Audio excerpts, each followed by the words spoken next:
നമ്മുടെ ഉള്ളിലുണ്ടെങ്കിൽ നമ്മൾ ഇതൊക്കെ എന്നെ കൊണ്ട് പറ്റുമോ, ഇതൊക്കെ ഞങ്ങളും വിചാരിച്ചിരുന്നു. ഞാനൊന്നും സ്വപ്നത്തിൽ വിചാരിച്ചിട്ടില്ല അങ്ങനെ കേട്ട് ഭാഗവതം പറയേണ്ടി വരുന്നത്. സുഖമായിട്ട് സ്കൂളിൽ കുട്ടികളെ തല്ലി കണക്കും പഠിപ്പിച്ച് നടന്നത് അതൊക്കെ മടക്കും. സർക്കാർ ശമ്പളവും തന്നിരുന്നു, ഇപ്പോൾ പെൻഷനും തരുന്നുണ്ട്. ഇങ്ങനൊരു വേഷം കെട്ട് വേണ്ടി വരുന്നേ വിചാരിച്ചല്ല. പക്ഷേ നമ്മൾ തീരുമാനിക്കേണ്ടതല്ലല്ലോ നടക്കുക. അപ്പോൾ നിങ്ങൾ വിചാരിക്കുന്നുണ്ടാവും എന്നെക്കൊണ്ട് ഇത് വായിക്കാൻ പറ്റുമോ, ഒക്കെ പറ്റുമേ. എന്ത് വേണം? വിൽ പവർ എന്ന് പറയും ഇംഗ്ലീഷ്. നമുക്കൊരു തീരുമാനം വേണം. ആ തീരുമാനം എടുക്കാൻ അത്ര കഷ്ടി. അപ്പം അതൊന്ന് തീരുമാനിക്കാൻ 2 ദിവസം കൂടി ഞാൻ ഇത് പറയൂ കേട്ടോ. നാളെയും മറ്റന്നാളും. മറ്റന്നാൾ നിങ്ങളെ കിട്ടുമെന്നല്ലേ, വന്നാൽ തന്നെ കൂടെ കഴിക്കാനാവും ചിലപ്പോൾ. നിങ്ങളല്ല കേട്ടോ, വേറെ കുറച്ചാൾ വരാണ്ട് മറ്റന്നാൾ. ഈ 6 ദിവസം വരാതെ 7-ാം ദിവസം വണ്ടി വിളിച്ചൊരു വരവുണ്ട് ഇല്ലേ? ഈ നാട്ടിലുണ്ടൊക്കെ അറിയില്ല. ഉണ്ട്. എന്ത് തിരക്കാ അവസാന ദിവസം അറിയോ? ഇവിടുത്തെ അറിയില്ല കേട്ടോ. ഞാൻ പോയിടത്തൊക്കെ ഉണ്ട്. സാധാരണ 3 പുറ വയ്ക്കണോടത്ത് അന്ന് 10 പുറ വയ്ക്കും. കാരണം ആ ദേശത്തും പഞ്ചായത്തുള്ളവർ മുഴുവനെ വരും. അവസാന ദിവസം പോയാലേ മുഴുവൻ പോയി എൻ്റെ ഫലാത്തറേ. ആരൊക്കെയോ പറഞ്ഞ് പഠിപ്പിച്ചെടുക്കണേ. എന്താ ഊണിനാണ് ഫലേ? അങ്ങനെയല്ല. അപ്പം നമ്മൾ ഈ സപ്താഹത്തിൽ, കഴിഞ്ഞ സപ്താഹത്തിൽ ഒന്നും നിങ്ങളൊരു തീരുമാനം എടുത്തിട്ടില്ല എന്ന് എനിക്ക് തോന്നണം. എടുത്തന്നോ? ഏതെങ്കിലും ആചാര്യമാരെ നിങ്ങൾ പറഞ്ഞെന്നോ മുമ്പ് എപ്പോഴെങ്കിലും? എന്നേക്കാ തലധാരിച്ചവരില്ല അല്ലേ? 10-20 കൊല്ലം സപ്താഹം നടന്നപ്പോൾ നിങ്ങളോട് ആരെങ്കിലും പറഞ്ഞിട്ടുണ്ടോ പുസ്തകം വാങ്ങൂ, വായിക്കൂ, ഞങ്ങളുടെ കൂടെ നോക്കൂ പറഞ്ഞെന്നോ? ഇല്ലേ? അതോ നിങ്ങൾ ഉറങ്ങിയപ്പോൾ മുമ്പിൽ പറഞ്ഞിട്ടുണ്ടാവും? നമ്മൾ പറഞ്ഞിട്ടില്ലേ? അർത്ഥമൊന്നും മുഴുവൻ നമ്മൾ വെറുതെ വിചാരിക്കുക അർത്ഥമൊന്നും ഞങ്ങൾക്ക് ഇതിൻ്റെ അർത്ഥം അറിയും ഞങ്ങളുടെ വിചാരം. കുറച്ചൊക്കെ അറിയും. അതൊക്കെ പിന്നെ അങ്ങോട്ട് കേട്ട് അതൊക്കെ ഭഗവാനാണ് തീരുമാനിക്കണതേ. നമ്മൾ പാരസെറ്റമോൾ കഴിച്ചാൽ പനി മാറണം. എങ്ങനെ ഗുളിക ഉണ്ടാക്കുക നിങ്ങൾക്ക് അറിയോ? ഇത് അറിഞ്ഞിട്ട് ഞാൻ ഗുളിക കഴിക്കണം, എന്നിട്ട് എൻ്റെ പനി മാറിയാൽ മതി. പനിച്ചാൽ ചാവും. അപ്പം ഇതിനെന്താ നമ്മളൊരു വിശ്വാസം, ഇതൊരു പനിക്കുള്ളതുണ്ട്, അങ്ങോട്ട് കഴിക്കുക, പനിയോട് മാറും. അതേപോലെ ഇതിൻ്റെ അർത്ഥമൊക്കെ നമുക്ക് എന്തൊക്കെ കുറച്ചൊക്കെ കേട്ടിട്ടുണ്ടാവും, ബാക്കിയൊക്കെ ഭഗവാനോട് തോന്നിക്കും. അത് നമ്മൾ സംശയിക്കാൻ പാടില്ല. നമുക്ക് എന്തൊരു സംശയമാണ്. കിഴക്കോട്ട് തിരിഞ്ഞിന്ന് എന്താവും, ഇതിപ്പോൾ തെക്കോട്ട് വെച്ചാലോ, എന്തൊക്കെയാണ് നമ്മളെ പഠിപ്പിച്ചെന്നറിയോ? സ്ത്രീകൾ പുറത്തായിരിക്കുമ്പോൾ നാമം ചൊല്ലിയാലോ, എത്ര സംശയം അറിയോ? ഒന്നും വരില്ലേ. മാഷ് എന്തായി പറയണത്? അപ്പോഴാ മരിക്കണം വെച്ചാലോ. ഞാൻ ചോദിക്കട്ടെ, ഒരു കുതർക്കം ചോദിക്കട്ടെ. പറ്റാത്ത സമയത്താണ് മരിച്ചാൽ നിങ്ങൾക്ക് നാമം ചൊല്ലി മരിക്കണ്ടേ? നമുക്കൊക്കെ അറിയാലോ നാമം ചൊല്ലിയിട്ടാ മരിക്കണത് നല്ലതാണ് അല്ലേ? അപ്പോൾ നാമം ചൊല്ലില്ലേ? അപ്പം അങ്ങനെയൊക്കെ നമ്മളെ പറഞ്ഞ് എങ്ങനെയെങ്കിലും നമ്മളെ തിരിപ്പിക്കുക എന്നുള്ള നമ്മുടെ മുമ്പുള്ള ഓരോ ലക്ഷ്യം ഉണ്ടായിരുന്നു. മഹാഭാരതം വായിക്കരുത്, യുദ്ധം ഉണ്ടാവും വീട്ടിൽ, അല്ലെങ്കിൽ യുദ്ധമില്ല പാവം. മഹാഭാരതത്തിൽ ഭഗവത്ഗീത ഉണ്ട്, അത് വായിക്കാം. വിഷ്ണു സഹസ്രനാമം ഉണ്ട്, അത് വായിക്കാം. വിജയനീതി ഉണ്ട്, അത് വായിക്കാം.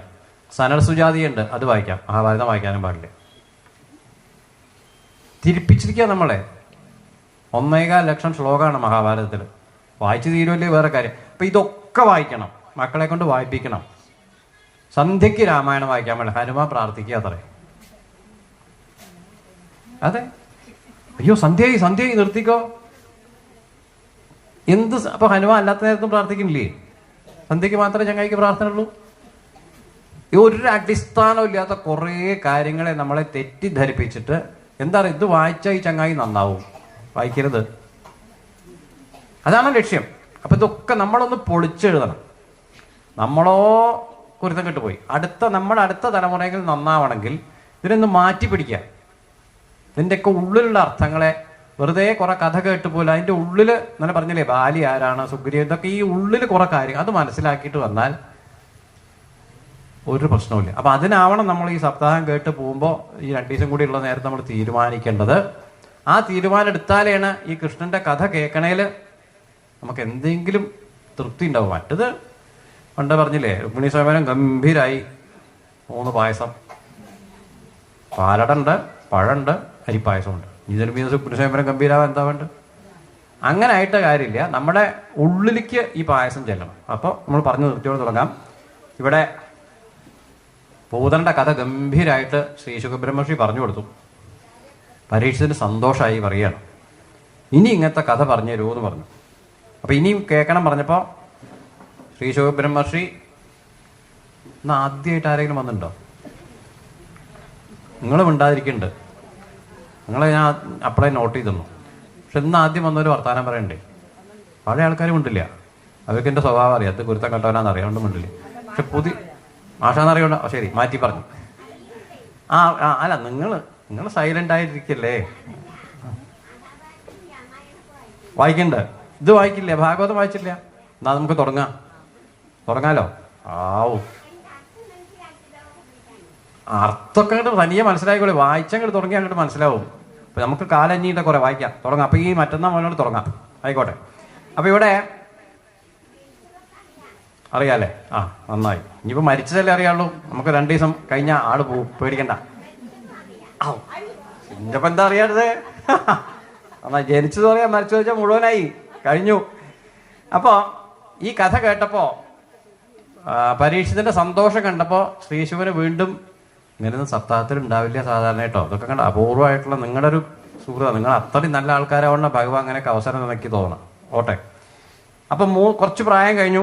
അങ്ങനെ ഒരു ദിവസം കുട്ടിയെ മടിയിൽ വെച്ച് ഇങ്ങനെ കളിപ്പിക്കുകയാണ്, പൊട്ടൊക്കെ തൊട്ട്. ഈ കുട്ടികളെ എങ്ങനെയൊക്കെ അലങ്കരിച്ചാലാണ് മതിയാവുക നിശ്ചയില്ല. അപ്പോഴാണ് ഒരു കുളിപ്പിച്ച് ഇങ്ങനെ കിടത്തിയിരുന്നു. അപ്പോൾ അവിടെ ഒരു വണ്ടി, ഒരു ശകടം കാളവണ്ടി പോലെ ഒരു വണ്ടി ഉണ്ട്. ആ വണ്ടി ഇങ്ങനെ നിരങ്ങി കൃഷ്ണന്റെ അടുത്തേക്ക് വന്നു.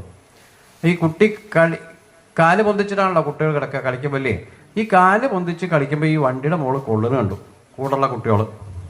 ആ വണ്ടി ഇങ്ങോട്ട് പോയി മുകളിലേക്ക് വന്ന് പൊട്ടി തകർന്നാൽ വീണ ആകെ ബഹളായി. അപ്പം എങ്ങനെ ഇത്ര വലിയ വണ്ടി തകർന്നതെന്ന് സംശയമായി. അപ്പം ഈ മറ്റുള്ള കുട്ടികളൊക്കെ പറഞ്ഞു, ഈ കുട്ടിയുടെ കാല് കൊണ്ടിട്ടാണ് പറഞ്ഞു. അതെങ്ങനെ ഈ കുഞ്ഞു കുട്ടിയുടെ 2 ദിവസം 10 ദിവസം പ്രായമുള്ള കുട്ടിയുടെ കാല് കൊണ്ടിട്ട് വണ്ടി ഇങ്ങനെ പോവുക? അപ്പം അവരൊന്നും വിശ്വസിച്ചൊന്നുമില്ല. എന്തായാലും ആ കുട്ടി എടുത്ത് കുളിപ്പിച്ച്, ഈ നമ്മൾ പേടിക്കൂ ഇതൊക്കെ ചെയ്യില്ലേ, പണ്ട് കടുക് മുളക് ഒഴിഞ്ഞിടുക, എന്തൊക്കെ ചെയ്യാം. വടക്കോട്ടൊക്കെ ഗോമൂത്രം പഞ്ചഗവ്യം കൊണ്ട് ക്ഷാളനം ചെയ്യുകയൊക്കെ ചെയ്യുക. അങ്ങനെ നമ്മുടെ നാട്ടിൽ രീതിയല്ല അവിടെ.